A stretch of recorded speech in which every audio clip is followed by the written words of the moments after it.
تم اپنے جسموں کا خیال کرتے ہو، میں تمہیں بتاتا ہوں اس جسم کی حیثیت کیا ہے، یہ جو چمڑی ہے اس کی حیثیت کیا ہے، یہ جو گوشت پوست ہمارے جسموں پر ہے اس کی حیثیت کیا ہے پتہ ہے تمہیں؟ اس کو سجانے کے لیے عورتیں 2-2 گھنٹہ شیشے کے پاس کھڑے ہو کر میک اپ کرتی رہیں۔ ہم عورتوں کی طرف سے یہ میک اپ، لالی پاؤڈر اور کنگھیاں بالوں کو سجاتے رہے، اور تم اپنی باڈی کو بناتے رہے جیم میں جا جا کر کے۔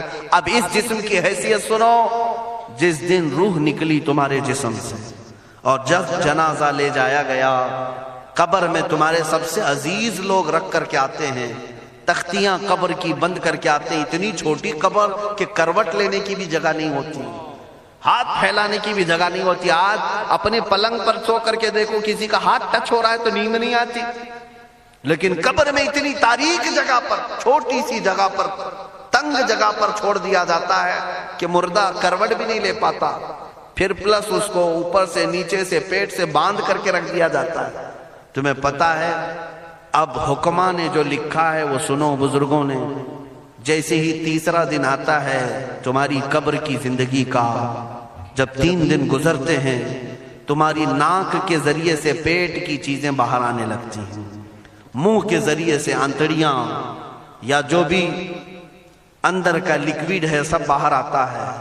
5ویں دن کان کے اندر سے بھیجا نکلنے لگ جاتا ہے، یہ جو بھیجا سر کے اندر ہے وہ ختم ہو کر کے سڑ کر کے پیپ کی شکل میں کانوں سے باہر آنے لگ جاتا ہے، ناک اور منہ سے پیٹ کی چیزیں، کلیجہ، خون بن جاتا ہے، دیگر چیزیں سب کان اور ناک اور منہ سے نکلنے لگتی ہیں، اور 40 دن تو بہت دور کی بات ہے، 8ویں دن اس کا پیٹ پھٹ جاتا ہے، پیٹ پھولتے پھولتے پھٹ جاتا ہے، اور جیسی پیٹ پھٹتا ہے قبر میں کیڑے پیدا کیے جاتے ہیں۔ تم 1000 کوشش کر لو لیکن وہ کیڑے اسی کے لیے پیدا ہی کیے جاتے ہیں، ان کی غذا ہے، وہ ناک سے نکلا ہوا گودا، منہ سے نکلا ہوا گودا کھانے کے لیے کیڑے جمع ہو جاتے ہیں، پورے جسم پر طاری ہو جاتے ہیں۔ پیٹ جب پھٹ جاتا ہے تو اتنی شدید تعفن والی بو آتی ہے کہ قبریں بند ہوتی ہیں، ورنہ کئی لوگ صرف بو سے بیمار ہو جاتے ہیں، کئی لوگ۔ اور یہی ہمارے جسم کی حیثیت ہے، یہی ہمارے جسم کی حقیقت ہے۔ اور چند دن گزر جاتے ہیں کہ اس کی آنکھوں کی پتلیاں لٹک کر کے باہر نکلتی ہیں، اس کی آنکھوں کی پتلیاں باہر آ جاتی ہیں اور گڑے پڑ جاتے ہیں۔ اب جو جسم کے اوپر موجود گوشت ہے اس کو چونٹیاں، مکوڑے اور کیڑے کھانے لگ جاتے ہیں، کھاتے کھاتے 2-3 مہینے کے اندر اس کو صرف اور صرف ڈھانچے کی شکل چھوڑ دی جاتی ہے، ہڈیاں باقی رکھی جاتی ہیں۔ جن بالوں میں تم کنگھیاں کرتے ہیں ان بالوں کی جڑوں میں پیپ پیدا کیا جاتا ہے، ہر بال کی جڑ پیپ بہاتی ہے۔ اور جن چہروں پر تم پاؤڈر لالی لگا کر کے اس کو سجایا کرتے آئینے میں کھڑے ہو کر، ان چہروں پر اللہ تبارک و تعالیٰ ایسی جھریاں پیدا کرتا ہے۔ یہ تو عام لوگوں کی بات، اور اگر گنہگار ہیں تو ان کے چہروں پر بچھو چھوڑ دیے جاتے ہیں، بچھو چھوڑ دیے جاتے ہیں۔ کئی لوگوں کی قبروں پر سانپ ان کی ناک کو ڈستے رہتے ہیں اور ان کا گودا پیتے رہتے ہیں۔ سانپوں کا عذاب، بچھوؤں کا عذاب، یا قبر کے عذاب کے ساتھ یہ جسم گلا دیا جاتا ہے، ہڈیوں کے سوا کچھ نہیں باقی رہتا۔ تم کیا سمجھتے ہو مرنے کے بعد احساس نہیں ہوگا؟ مرنے کے بعد ہر درد کا احساس دگنا کر دیا جائے گا۔ آج زندگی میں جتنا تمہیں چونٹی کاٹنے سے درد ہوتا ہے، مرنے کے بعد یہ درد 10 گنا زیادہ بڑھ جائے گا، تمہیں اور درد ہوگا، اور درد ہوگا۔ یہی جسم جو کیڑوں کی غذا بن گیا، کفن ختم ہو گیا، ہمارے جسم میں پیٹ کا گودا باہر آ گیا، آنکھوں سے کانوں سے ساری چیزیں لکوڈ ختم کر دی گئی، بھیجا کانوں سے بہ کر کے نکل آیا، بچا کیا ہمارے پاس؟ جس جسم کو ہم سجاتے رہے، سنوارتے رہے، اس پر ہزاروں پیسے بہاتے رہے، یہ جسم 40 دن کے اندر کیڑوں کی غذا بن گیا، سب ختم ہو گیا۔ میرے عزیزو، ہر انسان کے جسم کے ساتھ قبر یہی کرتی ہے، قبر دباتی الگ ہے، کیڑوں کا عذاب الگ ہے، بچھوؤں کا عذاب الگ ہے، لیکن یہ سب کے لیے احکام نہیں۔ کچھ وہ بھی جنازے ہیں جب یہاں سے جاتے ہیں تو ہزاروں کی آنکھوں میں آنسو چھوڑ کر جاتے ہیں، ہزاروں کی دلوں کی دھڑکن بن کر کے جاتے ہیں، ان کے جنازے جب جاتے ہیں تو اللہ کے ملائکہ بھی فرشتے بھی ان کے جنازے کو اٹھانے کے لیے زمین پر آتے ہیں۔ یہ کون لوگ ہیں؟ جو اپنے سینوں میں عشق مصطفیٰ کی شمع روشن کیے ہوئے تھے، جینا چاہتے تو مصطفیٰ کے لیے، مرنا چاہتے تو مصطفیٰ کے لیے۔ فاضل بریلوی نے کیا خوب کہا، لحد میں عشق رخ شہ کا داغ لے کے چلے، اندھیری رات سنی تھی چراغ لے کے چلے۔ جب قبر میں جاتا ہے ایک عاشق رسول، اسے رکھا جاتا ہے، کفن اس کا بھی ہے، جسم اس کا بھی ہے، لیکن فرشتوں سے بھی کہا جاتا ہے اسے آہستہ سے جگانا، محمد عربی کا غلام ہے، رسول پاک کا وفادار ہے، اور کیڑوں کا اس کے جسم کو کھانا تو دور کی بات، فرمایا گیا قیامت تک اس کے کفن کو بھی میلا ہونے نہیں دیا جاتا۔ نہ تمہاری آنکھ سے، نہ تمہارے ناک سے، نہ تمہارے چہرے سے کوئی گودا باہر آتا ہے، کچھ نہیں میرے عزیزو، جسم تر و تازہ سلامت رکھا جاتا ہے۔ 1000 سال کیا 10,000 سال گزر جائیں، حوادث زمانہ بھی آئیں، لیکن اس کی قبر میں اس کا جسم سلامت رکھا جاتا ہے۔ اب تمہارے ہاتھ میں فیصلہ ہے، کون سا جسم بنانا چاہتے ہو، وہ جو کیڑوں کی غذا بن جائے، یا وہ جس پر فرشتے بھی اتر کر سلام بھیجیں۔ میں نے خود میرے مرشد گرامی کے جنازے میں حاضری تھی، حضور تاج الشریعہ بدر الطریقہ رحمت اللہ تعالی علیہ، جس مرد قلندر نے اپنی پوری زندگی عشق مصطفیٰ میں گزاری۔ آج تم نعرے لگاتے ہو تاج الشریعہ تاج الشریعہ، ان کے شب و روز دیکھے تھے کبھی؟ ان کی صبح اور شامیں دیکھی تھی کبھی؟ بہت پیر ہوں گے جو باہر پیر ہوں گے، اندر پیر ہوں گے، لیکن تاج الشریعہ کو میں نے اندر بھی دیکھا ہے، باہر بھی دیکھا ہے۔ آنکھیں بند بھی ہوتی، آنکھوں سے اگر کوئی چیز نظر بھی نہیں آ رہی ہوتی، تب بھی اتنا خیال ہوتا کہ کہیں سطر تو نہ کھل گیا ہو، کہیں پائجامہ اوپر تو نہیں ہو گیا ہو۔ سونے کے حالت کی بات کر رہا ہوں، کوئی نہ ہو تب بھی یہ خیال باقی رہتا۔ کون سا ایسا دن گزرتا جب وہ دلائل الخیرات نہیں پڑھ رہے ہوتے، قصیدہ بردہ شریف نہ پڑھ رہے ہوتے، ہزاروں سفر کی مصروفیات کے باوجود حضور پاک کی محبت کے نغمات میں کوئی کمی نہیں آئی۔ لیکن میں آج آپ کو ایک بات بتا دوں، جب انتقال ہوا وہ جمعہ کی شام تھی، اور ہمارے مردوں کو 6 گھنٹے 10 گھنٹے میں ہم کو قبرستان سپرد کرنا پڑتا، 12 گھنٹے رکھ دیں تب بھی فریج منگوانا پڑ جاتا ہے، اس کے بعد قبرستان کے حوالے کر دیں۔ میرے مرشد گرامی کے انتقال کے بعد 48 گھنٹے رکھے گئے تھے، 48 گھنٹے رکھے گئے، اور اس کے بعد جنازے پاک کو غسل دے کر لایا گیا۔ یہ فقیر قادری جنازے کی گاڑی میں شریک رہا، حضرت کے قدم پکڑ کر کے میں قبر تک رہا۔ میں آپ کو صرف اس لیے یہ بات عرض کر رہا ہوں کہ جب گاڑی جنازے کی چلتی تھی، میں نے زندگی میں بھی حضرت کے ہاتھ پکڑ کر کے ادھر ادھر چلائے۔ حضرت کے ساتھ جب جانا ہوتا تو بازوؤں کو ہم تھامے ہوتے، ہم کیا چلاتے، ہمیں وہ خود چلا رہے ہوتے، لیکن یہ ہم برکت کے لیے پکڑے ہوتے۔ جو نرم و ملائم جسم تھا، میں نے وفات کے بعد جنازے میں کھڑا ہو کر کے دیکھا، قدموں کو پکڑ کر، نہ نرمی میں کمی آئی، نہ ملائم ہونے میں کوئی کمی تھی۔ اور جب گاڑی آگے چلتی تھی،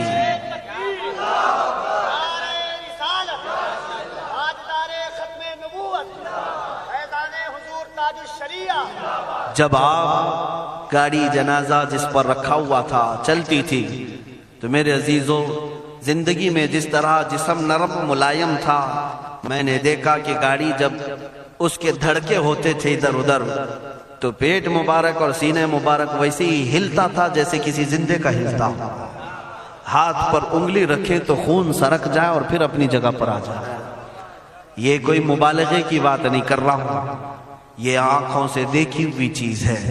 اور قبر انور میں رکھنے کے بعد جب ان کے صاحبزادے اور داماد نکل کر کے آئے، تو تھوڑی دیر کے بعد ہم نے دیکھا کہ چہرہ خود بخود قبلے کی طرف تھا۔ ہم اپنے مردوں کو رکھواتے ہیں، لیکن اس عاشق رسول نے اپنا چہرہ پہلے سے قبلے کی طرف کر لیا۔ یہ کرامات کہیں یا زندگی کی حقیقت کہیں، حقیقی بات تو یہ ہے جو مصطفیٰ کی یاد میں جاتا ہے۔ اس نے کیا ہی خوب کہا شاعر کہ میرے جنازے پہ رونے والوں فریب میں ہو بغور دیکھو، میرے جنازے پہ رونے والوں فریب میں ہو